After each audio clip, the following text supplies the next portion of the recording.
सर्वेभ्यो नमो नमः। कक्षा में उपस्थित सभी सदस्यों का आदर सहित अभिवादन एवं स्वागत। भी सभी सदस्य अपने अपने इष्ट देव का ध्यान करें। माता गायत्री के मंत्रों का एक बार उच्चारण अवश्य कर ले। साथ ही अपने प्रेरणा के स्रोत एवं अपने गुरुजनों को अंतर्मन से अभिवादन कर ले।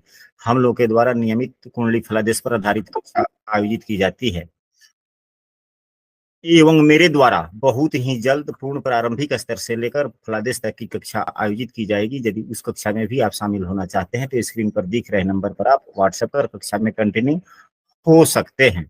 लिंक भी हम आज की इस वीडियो के डिस्क्रिप्शन में दे दिए हुए हैं या दे देंगे, आप वहां से भी देख सकते हैं। तो जैसा कि आप देख रहे हैं कि विवाह किस दिशा में होने वाली है, इसके संबंध में जातक शास्त्रों में बहुत सी बातें बतलाई गई है। हम सबों को जातक शास्त्र का अध्ययन अवश्य करना चाहिए। तो सबसे पहले यह देखना होता है कि कुंडली किसकी है, किसी जातक की है या जातिका की है। यदि जातक की कुंडली होती है तो शुक्र की प्रधानता हो जाता है, और जातिका की कुंडली होती है तो देवगुरु बृहस्पति की भूमिका प्रधानता महत्वपूर्ण भूमिका हो जाता है। इसके लिए कई विषय वस्तुओं को देखा जाता है। सबसे पहले हम लोगों को कुंडली के 7वें भाव को पहचानना चाहिए, एवं यदि जातक की कुंडली है तो शुक्र को देखना चाहिए कि शुक्र कुंडली में कहाँ है।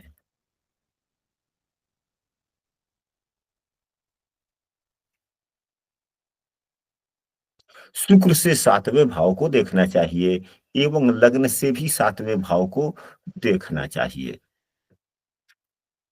यदि लग्न कुंडली के 7वें भाव में कोई ग्रह हो तो 7वें भाव को आधार लेना चाहिए। यदि शुक्र से 7वें भाव में कोई ग्रह है तो शुक्र से 7वें भाव का आधार लेना चाहिए। यदि इस उदाहरण कुंडली में लग्न से भी 7वें भाव पर कोई भी ग्रह नहीं है, न ही शुक्र से 7वें भाव में कोई ग्रह है, फिर इस स्थिति में हम सबों को इन दोनों भावों को देखना चाहिए कि किस भाव पर ग्रह की दृष्टि है। तो लग्न से 7वें भाव पर सूर्य एवं बुध दोनों ग्रहों की दृष्टि है। लग्न से 7वां भाव ज्यादा महत्वपूर्ण हो गया। क्या शुक्र से 7वें भाव पर किसी ग्रह की दृष्टि है तो मंगल की नहीं है, गुरु की नहीं है, राहु की नहीं है, हाँ, शुक्र एवं शनि दोनों की दृष्टि है। चंद्रमा की नहीं है, केतु की नहीं है। तो दोनों भावों पर दो दो ग्रहों की दृष्टि है, इसलिए दोनों ही भाव को लेना चाहिए।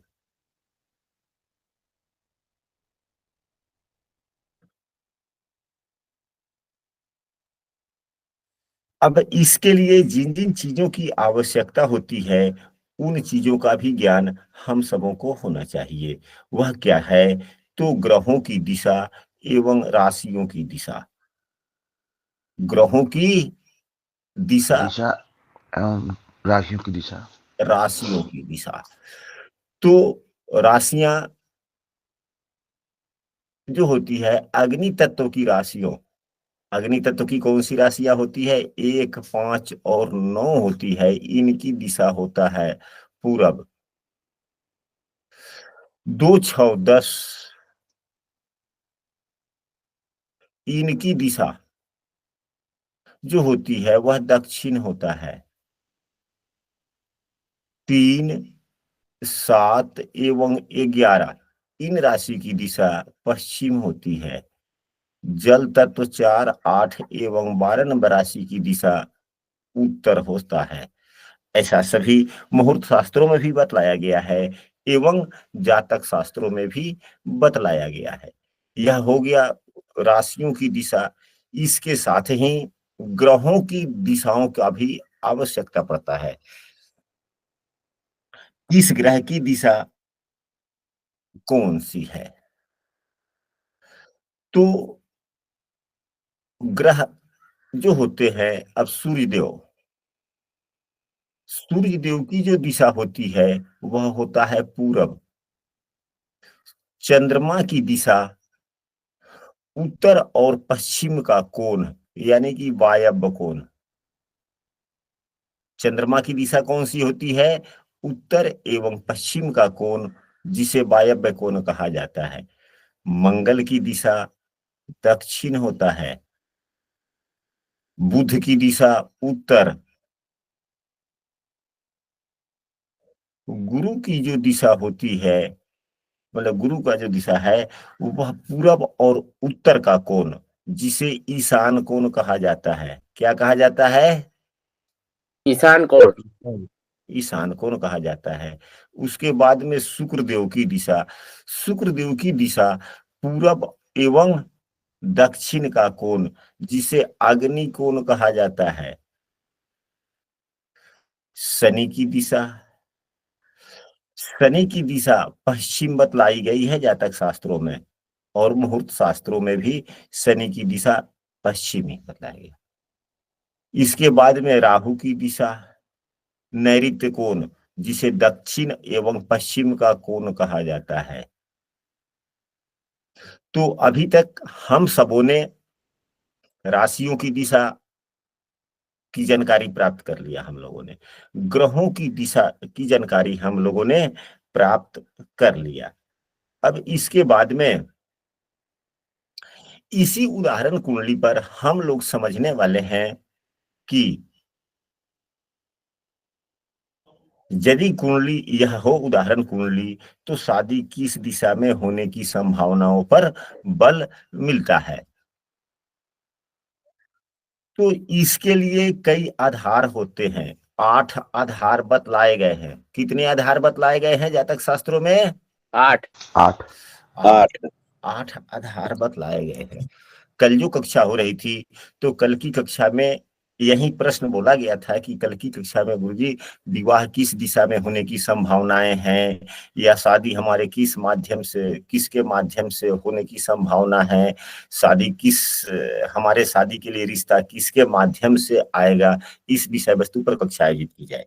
तो वहीं आज कक्षा हो रही है। यदि कोई कक्षा में नया है और हमारे प्रतिदिन की कक्षा में शामिल होना चाहते हैं, तो स्क्रीन पर दिख रहे नंबर पर व्हाट्सएप कर कक्षा में कंटिन्यू हो सकते हैं, या हमारे द्वारा नई कक्षा भी शुरू होने वाली है। यदि उस कक्षा में शामिल होना चाहते हैं तो इस वीडियो के डिस्क्रिप्शन में हमने अपने व्हाट्सएप समूह का लिंक भी दे दिया है, वहां से भी शामिल आप हो सकते हैं। तो इस 8 परिस्थितियों में, स्थितियों में कौन कौन सा होता है? तो सबसे पहले देखें कि 7वें भाव में कौन सी राशि है। कुंडली का 7वां भाव लग्न भाव यह होता है। लग्न से ठीक 7वां जो होता है, ठीक सामने, इसे 7वां भाव कहा जाता है। इस 7वें भाव में कौन सी राशि है उसको नोट करें एवं उसकी दिशा को नोट करें। तो 7वें भाव में 4 नंबर की राशि है। 4 नंबर राशि की दिशा उत्तर होता है। तो हमने पहले सूत्र के आधार पर हमने उत्तर दिशा लिख लिया। दूसरा सूत्र कहता है कि 7वें भाव में जो राशि है उसके स्वामी की कौन सी दिशा है। तो यहाँ पर 4 नंबर की राशि है। 4 नंबर राशि के स्वामी, जैसा कि आप देख रहे हैं, स्वामी चंद्रमा होते हैं। चंद्रमा की दिशा वायव्य कोण, वायव्य कोण होता है। चंद्रमा की दिशा वायव्य कोण। तो हम अब दूसरे नंबर पर यहाँ पर वायव्य दिशा लिख लेते हैं, जो उत्तर की दिशा के ही तरफ इशारा करता है। तीसरा सूत्र, तीसरी जो कायदा है वह यह देखते हैं कि 7वें भाव का स्वामी जिस राशि में है, यानी कि 7वें भाव का स्वामी जिस राशि में है उस राशि की दिशा। अब यह 7वें भाव में जो 4 नंबर की राशि लिखी गई है, 4 नंबर राशि के स्वामी चंद्रमा होते हैं, जो कि 8 नंबर राशि में है। 8 नंबर राशि का दिशा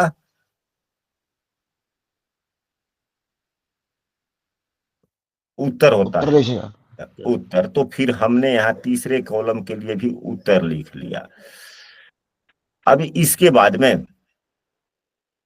रुके जरा मिटाते चलते हैं तो फिर बाद में दिक्कत हो जाती है। उत्तर दिशा। अब चौथे सूत्र पर हम लोग चलते हैं। यदि भाव में कोई ग्रह है, यदि भाव में कोई ग्रह है तो उसको भी उसकी दिशा हम लोग ले लेते हैं। इस उदाहरण कुंडली में 7वें भाव में कोई ग्रह है? नहीं गुरुजी। नहीं है। तो नहीं है तो उसे छोड़ देते हैं। भावस्थ ग्रह की दिशा, तो इस उदाहरण कुंडली में भावस्थ कोई ग्रह नहीं है, इसलिए हमने छोड़ दिया। अब इसके बाद में यदि कुंडली के 7वें भाव पर कोई बलवान ग्रह की दृष्टि पड़ रही है, अब यहां पर देखा जाए कि सूर्य बलवान है या बुधदेव बलवान है।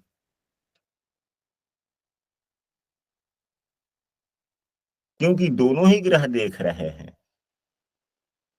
दोनों में कौन से ग्रह बलवान हो गए? सूर्यदेव होंगे, बुधदेव तो अस्थि हो जाएंगे गुरुजी। हाँ, बुधदेव अस्त हो सूर्यदेव। जाएंगे, यह सामान्य सूर्यदेव नियम है। हाँ, सूर्य के साथ में बुध है या कोई भी ग्रह है तो वह साथ वाला ग्रह अस्त हो जाता है, यह सामान्य नियम है। लेकिन अंशात्मक मान की अगर दूरियां हो, अब यहीं पे सूर्य बुध है तो सूर्य देव बलवान हो गए, हम लोग सूर्य की ही दिशा लिख लेंगे, पूरब। पूर्व दिशा। पूरब दिशा। अब यहाँ पर एक विशेष विषय वस्तु आ जाती है अपवाद में, जिसकी जानकारी हम सबों को होना चाहिए। अगर मान लिया जाए कि यहाँ पर बुधदेव अस्त न हो, या जो भी ग्रह सूर्य के साथ में अगर होता है बाई द वे, तो अगर वह अस्त नहीं है तो क्या हो? अब यही 10 नंबर की राशि में सूर्यदेव अगर 2 अंशों के हों, बुधदेव अगर 25 अंशों के हों, तो क्या सूर्यदेव बुधदेव अस्त होंगे? नहीं गुरुजी। नहीं होंगे। और सूर्य अपने शत्रु राशि में भी है और बुध अपने मित्र राशि में है, फिर कौन बलवान हो जाएगा? बुधदेव, क्योंकि बुधदेव भाग्येश भी है गुरुजी। बुधदेव भाग्य भाव के भी स्वामी है।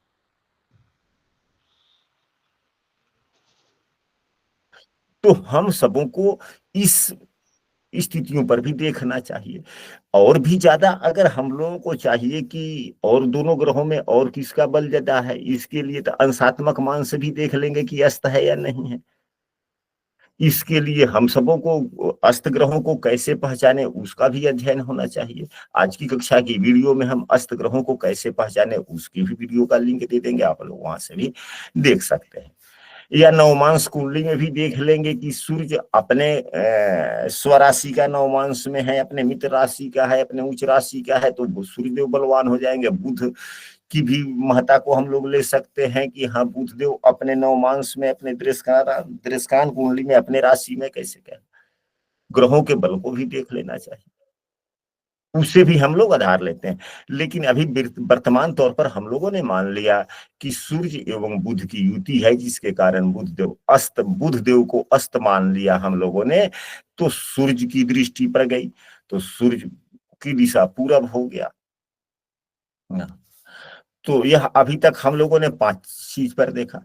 अब हम लोग 6वां, शुक्र से 7वें भाव के स्वामी, शुक्र से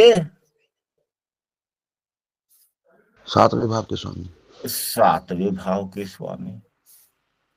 तो शुक्र से 7वां भाव यदि पुरुष की कुंडली है तो, अगर महिला की कुंडली है तो गुरु से 7वें भाव के स्वामी को देखेंगे। अगर महिला की कुंडली है तो गुरु से 7वें भाव के स्वामी को देखेंगे। यदि पुरुष की कुंडली है तो शुक्र से 7वें भाव के स्वामी की दिशा देखेंगे। एक एवं उस राशि की भी दिशा देख लेंगे। तो शुक्र से 7वें भाव में 5 नंबर की राशि है जिसकी दिशा पूरब है, तो हमने पुनः पूरब लिखा। एवं शुक्र से 7वें भाव में जो राशि है उसके स्वामी, यहाँ 5 नंबर की राशि है, 5 नंबर राशि के स्वामी सूर्यदेव होते हैं, सूर्यदेव की दिशा भी पूरब है, हमने पूरब लिख लिया। ये हो गया।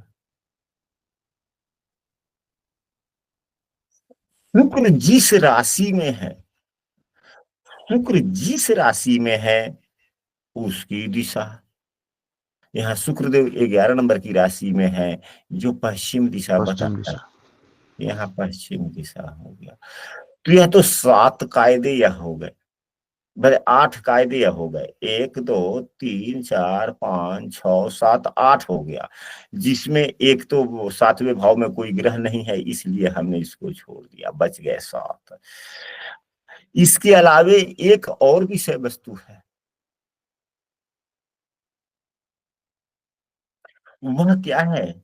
तो 7वें भाव के स्वामी का अस्पष्ट, 7वें भाव के स्वामी का स्पष्ट। अस्पष्ट, क्योंकि विवाह के लिए 7वां भाव सप्तमेश बहुत ही महत्वपूर्ण योग भूमिका निभाता है। तो 7वें भाव के स्वामी का अस्पष्ट, इस उदाहरण कुंडली में अब हम लोग ग्रह अस्पष्ट कैसे समझे उसको भी हम लोग समझ ले रहे हैं। यहाँ 7वें भाव में 4 नंबर की राशि है, 4 नंबर राशि के स्वामी चंद्रमा हो गए।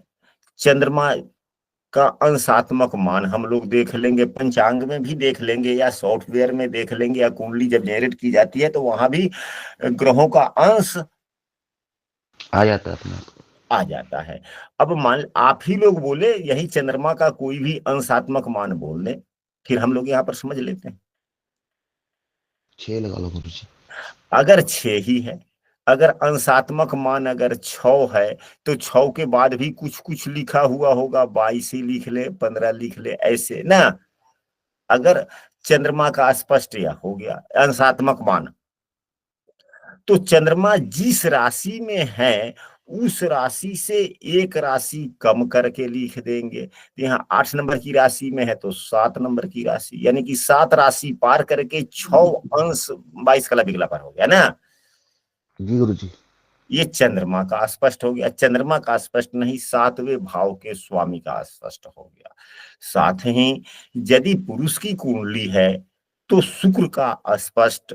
अब शुक्रदेव का स्पष्ट क्या होगा? शुक्रदेव यही 11 नंबर की राशि में है, तो इसमें से एक कम कर देंगे, यानी कि 10 राशि पार कर लिए तो 10 राशि, और शुक्र का जो अंश होगा उसको लिख लेंगे। जो कुंडली जनरेट करते हैं तो वहां पर ग्रहों का अंश दिख जाता है, यानी कि जो ग्रह जिस राशि में है उससे एक राशि कम कर लेंगे और उस राशि को लिखेंगे, और साथ ही जो ग्रह का अंश जो दिख रहा है उसको लिख लेंगे। मान लिया जाए कि शुक्र का अंश 12 ही है, 12 15 है तो हो गया।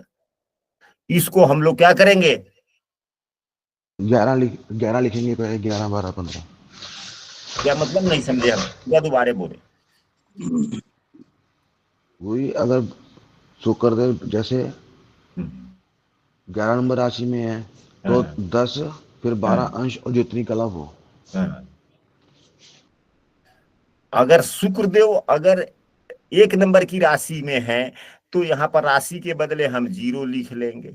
अगर शुक्रदेव अगर 2 नंबर की राशि में है तो एक राशि लिखेंगे। अब बातें स्पष्ट हो गई। जी गुरु जी। यहाँ अब इस दोनों को जोड़ लेंगे तो 15 का 15 हुआ, 22 और 15 37,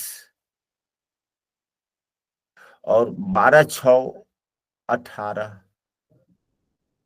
10 7 17। अगर यह 12 से अधिक आता है तो 12 के गुणक को कम कर लेंगे,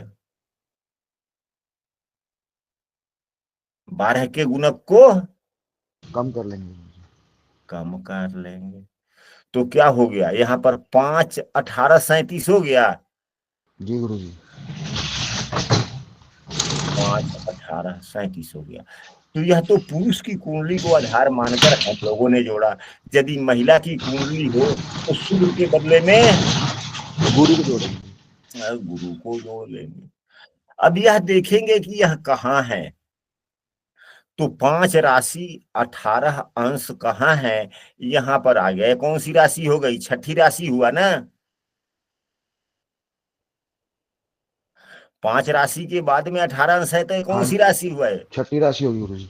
छठा राशि हो गया। तो छठे राशि की भी दिशा हम लोग लिख लेंगे।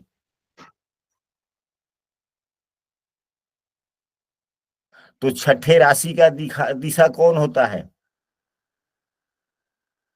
यहां पर देखें दक्षिण दिशा है। जी गुरु जी। तो अब यहां पर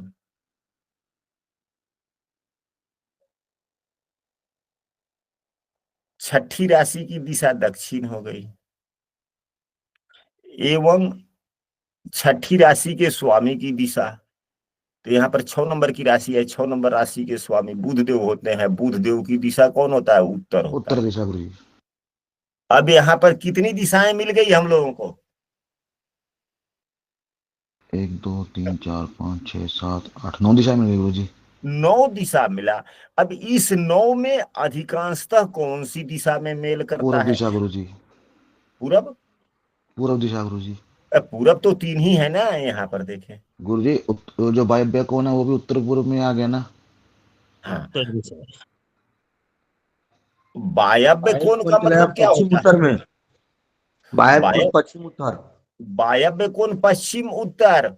जी, उत्तर दिशा है अधिकतर। तो अब यहां पर देखिए उत्तर में कौन कौन आया है? उत्तर में 1 2 3 उत्तर हो गया, वायव्य 1 हुआ, 4, पश्चिम 1 हुआ। तो क्या कह सकते हैं?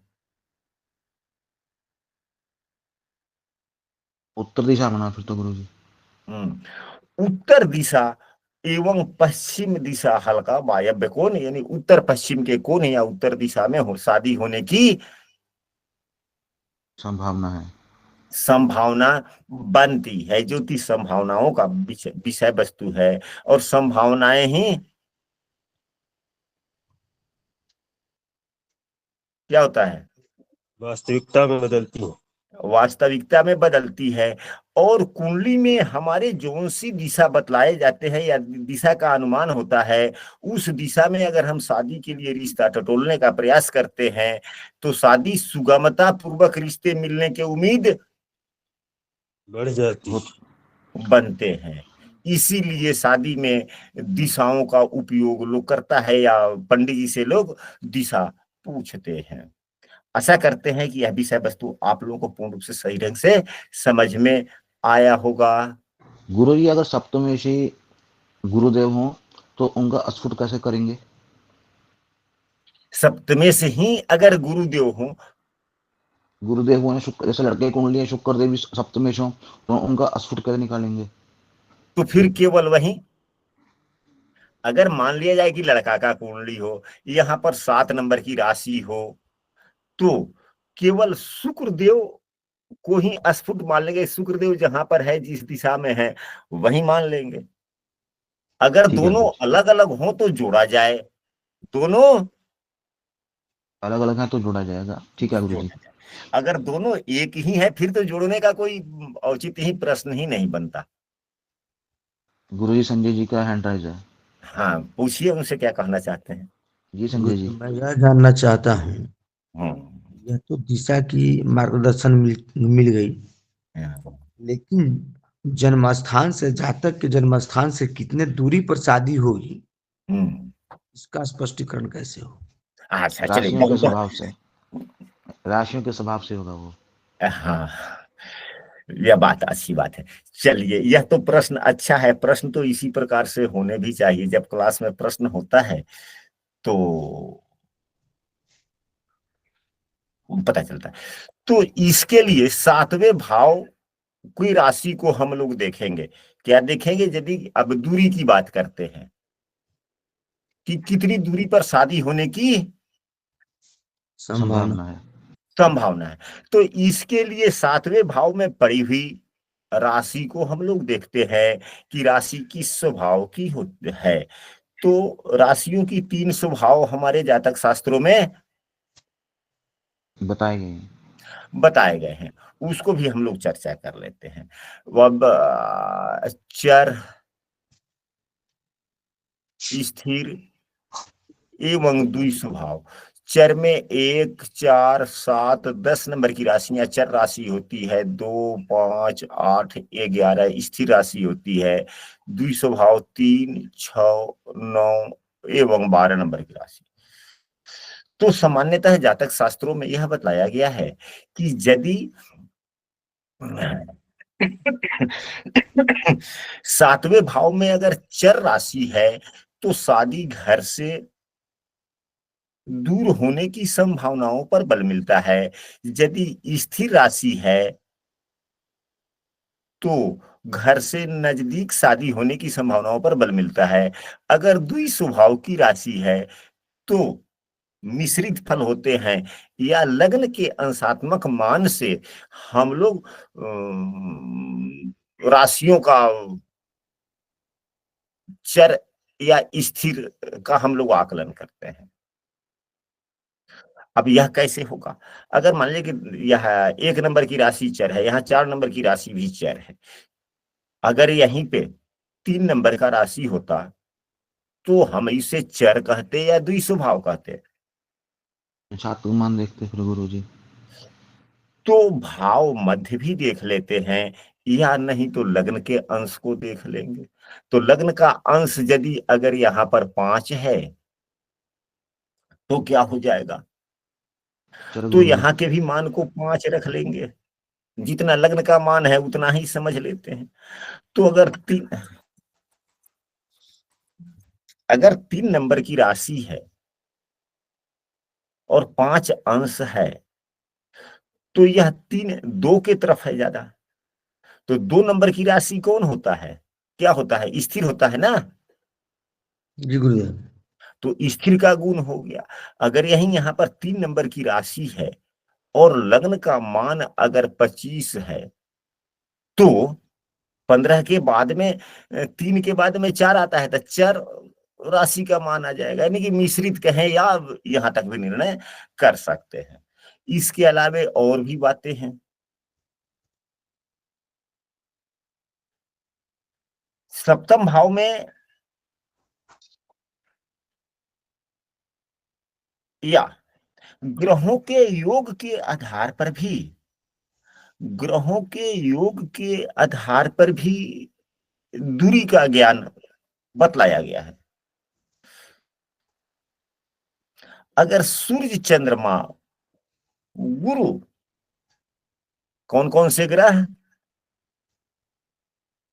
सूर्य, चंद्रमा एवं गुरु महिलाओं के लिए, शुक्र पुरुष के लिए। तो सूर्य, चंद्रमा एवं शुक्र अगर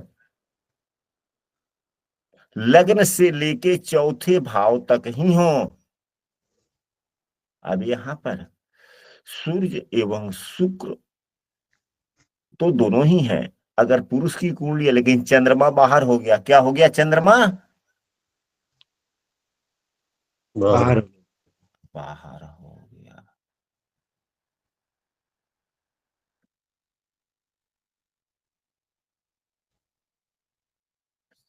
तो शादी थोड़ा दूर होने की संभावना, यानी कि नियम यह है कि लग्न से लेकर 7वें भाव तक अगर सूर्य, चंद्रमा एवं गुरु है तो शादी नजदीक में होने की संभावनाएं बनती है। अगर सूर्य, चंद्रमा एवं गुरु चौथे भाव तक है तो एकदम काफी करीब। अगर 7वें भाव तक भी है तो थोड़ा दूर लेकिन नजदीक ही। लेकिन सूर्य, चंद्रमा एवं गुरु तीनों ही 7वें भाव के बाद में हो तो शादी दूर होगी। दूर होने की संभावना बनता है। अब यहाँ पर जो हम लोग बार बार गुरु शुक्र कर रहे हैं, तो यदि पुरुष की शादी की बात की जाए तो शुक्र की प्रधानता मानी जाए। अगर महिला की शादी अगर होनी है या महिला के बारे में पूछा जा रहा है तो किसकी प्रधानता लिया जाए? गुरु की। गुरु की प्रधानता लिया जाए। क्या होता है? यह बातें तो हुई। गुरु जी, हाँ। सूर्य, शुक्र, चंद्रमा, हम्म। लग्न से लेके सप्तम के अंदर तक हैं, तो माने लगभग मध्यम दूरी माना जाएगा इसको। हाँ हाँ, मध्यम मध्यम दूरी का मतलब यह है कि जातक शास्त्रों में तो केवल दूरी का आकलन हल्का फुल्का दिया गया है, परंतु गुरुजनों का कहना है कि मध्यम दूरी उसे कहते हैं कि पूर्व के जमाने के हिसाब से व्यक्ति अपने घर से खाना खाकर चला और नाश्ता करने से पहले सामने वाले के घर पहुंच गया या पहुंच गया 2-4 घंटे में, तो उसे मध्यम दूरी कहा जाता है। और तुरंत ही आधे घंटे 1 घंटे में पहुंच जाना, यह नजदीक की बातों को दर्शाता है। लेकिन आजकल की परिस्थितियां बदल गई है। जो पहले 4 घंटे में लोग दूरी तय किया करते थे, वह दूरी अब 1 घंटे में तय हो जाता है। 1 घंटा में तय हो जाता है। तो आज के परिवेश के यात्रा में जो हम 4 घंटे का जो सफर तय करते हैं, उसको इस प्रकार से माना जाए। दूरियों की दिशा कुछ यातायात के साधन के वजह से इसमें अंतर हो गया है, यानी कि देश काल परिस्थिति का उपयोग करना चाहिए। अत्यधिक दूरी का मतलब यह हो जाता है कि हम कम से कम वहां चले तो जाएं सही ढंग से, परंतु वहां से पुनः वापस आने में दिक्कत है, हम अगले दिन वापस आए, इसे कहा जाता है दूरी। इसे कहा जाता है दूरी। दूरी। नजदीक उसे कहा जाता है कि हाँ भाई, हम खाना पीना खा करके चले और वहां भी अपनी रिश्तेदारी में भी गए और वहां भी खाना बन रहा है, तो कह दिया छोड़ो जी, जाने दीजिए, खाना खाने की क्या रुकना, अभी जितना देर में हम लोग आप इंतजाम कीजिएगा या सब्जी बनेगा, उतना देर में हम अपने घर को पहुंच जाएंगे। इसको कहते हैं नजदीक, इसको कहते हैं काफी नजदीक। अब इसी को कोई व्यक्ति किलोमीटर में अंदाजा लगाए। अब अपना अपना विवेक तो अपना अपना होता है। तो आशा करते हैं कि यह विषय वस्तु आप लोग यहां तक तो समझ पाए। अब इसके बाद में और भी कई विषय वस्तु आते हैं जो हम लोगों ने अभी चर्चा किया कि शादी का रिश्ता किसके माध्यम से आएगा, शादी का रिश्ता किसके माध्यम से होगा, किसके माध्यम से आएगा। गुरुजी कब तक होगी ये भी तो। हाँ, तो कब तक होगी यह अलग प्रश्न है ना। एक ही दिन में सभी प्रकार